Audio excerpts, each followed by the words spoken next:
All right, we're going to turn now to weather impacts, and I'm bracing for what's going to be, I know, very chilly weather later. Yeah, it's kind of a roller coaster ride. Over the weekend it was nice, then we hit 70 yesterday. Today was in the 50s, which was closer to normal, but for everyone it felt so cold just because of the fact that it was 15 degrees colder than yesterday. But right now it is still in the upper 40s to lower 50s. We really haven't dropped much, and that's because of clouds. If you were outside at all today, you noticed it was partly to mostly cloudy at times, but then as we got closer to sunset, completely clouded over in the sky. And that's because of an approaching cold front that will be rolling through the area tomorrow. So as we go overnight, really no wind chill factor. Clouds keep temperatures very, very mild. In fact, we're normally closer to freezing this time of year.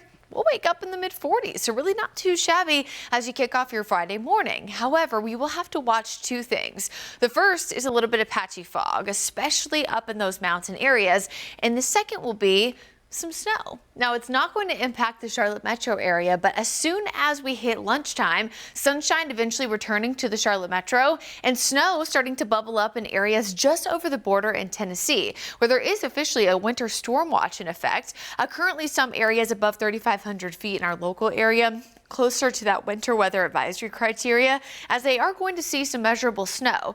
However, it is not going to be as much as what folks will see over the border in Tennessee. So that's the main reason why we're looking at our current forecast versus theirs. Northwest flow oftentimes is a big snowmaker for those mountain communities, so those will be great for skiers and snowboarders heading into this weekend.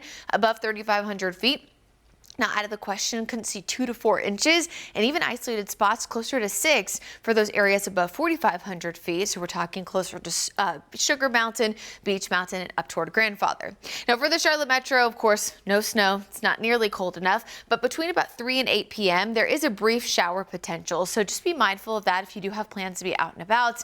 You'll blink and you miss it. It is very, very quick. But even as that cold front rolls through, we will still likely see some flakes in the mountains all the way through Saturday morning. But what I think we'll notice more so if you live in the Charlotte metro is behind that front, winds are turning really breezy, and that's also going to contribute in why we're expected to feel so cold. So temperatures plummet behind a cold front. That is very typical. We know that. But starting Friday evening, we're going to see wind chills drop first below freezing by likely about 8 o'clock, so even less than 24 hours from now. And then as we get closer to Saturday morning, our actual air temperature falls into the 20s, which means our feels like numbers will be even colder than that. So we really need folks to stay warm out there. Here's a look at your lowest wind chill numbers as we head into Saturday morning. We're talking mid to upper 20s for the metro. Teens up in the mountains, but expecting to be even colder by Sunday morning. Many areas there, wind chills in the single digits for Sunday morning and getting close to 20 degrees, if not hitting the upper teens on Sunday morning. So especially this weekend, I know many folks will be out and about early Sunday. Maybe you're doing those early church services, especially as we get closer to the holiday. Of course, it's going to be very cold, so please make sure to bundle up. Quick view here of the snowfall potential. Again, highest elevation, seeing that highest chance there for snowfall. I think that everybody above 3,500 feet has that chance to at least get to 2 inches, but much more over the border in Tennessee.